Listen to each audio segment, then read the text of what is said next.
Hi, this is Grandma Rhonda Reads, and today I'm going to read a story called The Emperor's New Clothes. This is by Hans Christian Andersen. Many years ago, there was an emperor who was so exceedingly fond of new clothes that he spent all his money in dressing up. He didn't bother himself in the least with other things. He didn't care to go to the theater or the fairs. The only things he went to were opportunities that gave him to display his new clothes. He had a different outfit for every hour of the day. If he were any other king or emperor, people would say, "He is sitting in council." But it was always said of this emperor, "He's sitting in his wardrobe." Time passed away merrily in the large town which was his capital. Strangers arrived every day at the court, and one day 2 dishonest rogues, calling themselves weavers, made their appearance. They said that they knew how to weave cloth of the most beautiful colors and elaborate patterns. These clothes had the wonderful property of remaining invisible to everyone who was unfit for the office he held or who was extraordinarily simple in mind or character. The emperor thought, "These must indeed be splendid clothes. Had I such a suit of clothes, I might at once find out what men in my realms are unfit for their office, and also be able to distinguish the wise from the foolish. This cloth must be woven for me immediately." And the emperor caused large sums of money to be given to both the weavers in order that they might begin to work immediately. So the 2 pretend weavers set up 2 looms, and they began to work very busily, though in reality they did nothing at all. They asked for the most delicate silk and the purest gold thread, which they put in their own knapsacks, and then they continued their pretend work at the empty looms until late in the night. The emperor thought to himself, "I should like to know how the weavers are getting on with my cloth," the emperor said to himself after a little time had elapsed. He was, however, rather embarrassed when he remembered that a simpleton or one unfit for his office would be unable to see the cloth being made. To be sure, the emperor thought, he had nothing to risk going to look himself, but yet he would prefer sending someone else to bring him news about the weavers and the work before he troubled himself in going. All the people throughout the city had heard of the wonderful property the cloth was to possess, and all were anxious to learn how wise or how ignorant their neighbors might prove to be. The emperor thought at last, "I will send my faithful old minister to the weavers. He will be best able to see how the cloth looks, for he is a man of good sense, and no one is more suitable for his office than the minister is." So the faithful old minister went into the hall where the 2 scoundrels were working with all their might at empty looms. The old man looked around. "What can be the meaning of this?" he thought, and he opened his eyes wide. "I cannot see the least bit of thread on the looms." However, he did not express his thoughts out loud. The impostors requested him very courteously to be so good as to come near the looms. And then they asked the minister whether the design pleased him and whether the colors were not very beautiful, as they pointed to the empty frames. The poor old minister looked and looked, but he could not discover anything on the looms, and for a very good reason, because there was nothing there. "What?" thought the minister. "Is it possible that I am a simpleton? I've never thought of myself in that way, but no one must know that I cannot see the cloth. Can it be that I am unfit for my office? No, That cannot be said either. I will never confess that I could not see the cloth. Well, Sir Minister, said one of the dishonest weavers, still pretending to work, you do not say whether the stuff pleases you.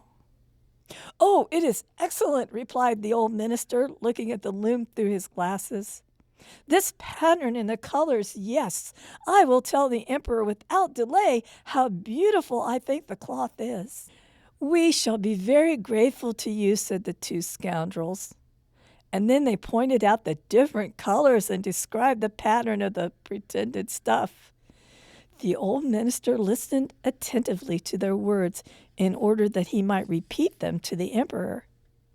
And then the scoundrels asked for more silk and gold, saying it was necessary to complete what they had begun.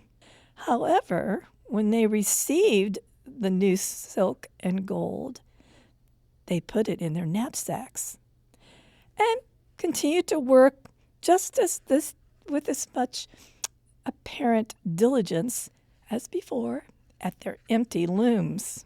The emperor now sent another officer of his court to see how the men were getting on and to ascertain whether the cloth would soon be ready. It was just the same with this gentleman as with the minister. He surveyed the looms on all sides, but could see nothing but the empty frames. The impostors asked, Does not the stuff appear as beautiful to you as it did to my lord the minister? And they made the same gestures as before, talking about the design and colors which were not there. The messenger thought to himself, I certainly am not stupid. It must be that I am not fit for my good, profitable office. This is very odd, but no one shall know anything about it. And accordingly, he praised the colors and praised the weavers, all praising things he could not see, and declared he was delighted with the colors and the patterns.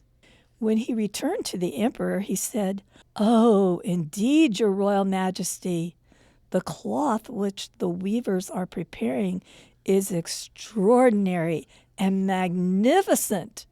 The whole city was talking of the splendid cloth which the emperor had ordered to be woven at his own expense. And now the emperor himself wished to see the costly manufacture while it was still on the loom. Accompanied by a select number of officers of the court, among whom were the two honest men who had already admired the cloth, he went to the crafty impostors, who, as soon as they were aware of the emperor's approach, went on working more diligently than ever, although they still did not pass a single thread through the looms, which were empty. Is not the work absolutely magnificent? Said two of the officers, who were the first men the emperor had sent. If your majesty will only be pleased to look at it, what a splendid design, what glorious colors. And at the same time, they pointed to the empty frames, for they imagined that everyone could see this exquisite piece of workmanship except for them. But the emperor said to himself, How is this? I cannot see anything. This is indeed a terrible affair. Am I a simpleton, or am I unfit to be an emperor? That would be the worst thing that could happen. But aloud, the emperor said, Oh, the cloth is charming. It has my complete approval. And he smiled most graciously and looked closely at the empty looms, for there was no way he could say that he could not see what two of the officers of his court had praised so much. All his court now strained their eyes, hoping to discover something on the looms, but they could see no more than anyone else. Nevertheless, they all exclaimed, Oh, how beautiful! And advised his majesty to have some new clothes made from this splendid material, because there was a parade that was coming up. Magnificent, charming, excellent, resounded on all sides, and everyone pretended excitement. The emperor shared in the general satisfaction and presented the impostors with a ribbon of the Order of Knighthood to be worn in their buttonholes, and the title of Gentlemen Weavers. The dishonest rogues sat up the whole the night before the day on which the procession and parade were to take place. They had 16 lights burning so that everyone might see how anxious they were to finish the emperor's new suit. They pretended to roll the cloth off the looms, and they cut the air with their scissors and sewed with needles without any thread in them. "See," they cried out at last, "the emperor's new clothes are ready." And now the emperor, with all of his attendants, came to the weavers, and the rogues raised their arms as if to hold up something spectacular, and said, "Here are your majesty's trousers, and here is the shirt, and here is the cape." The whole suit was as light as a cobweb, and one might think that it's nothing at all when dressed in it. That, however, is the great value of this delicate cloth. "Yes, indeed," said the courtiers, although not one of them could see anything. "If your imperial majesty will be graciously pleased to take off your clothes, we will fit you with the new suit in front of this looking glass." The emperor was accordingly undressed, and the rogues pretended to dress him in his new suit. The emperor turned round and round from side to side before the looking glass. "How splendid his majesty looks in his new clothes, and how well they fit!" everyone cried out. "What a design! What colors! These are indeed royal robes." The canopy, which was to be borne over top of the majesty in the parade, was waiting. "I am quite ready," answered the emperor. "Do my new clothes fit well?" he asked, turning himself round and around again before the looking glass, in order that he might appear to be examining his handsome suit.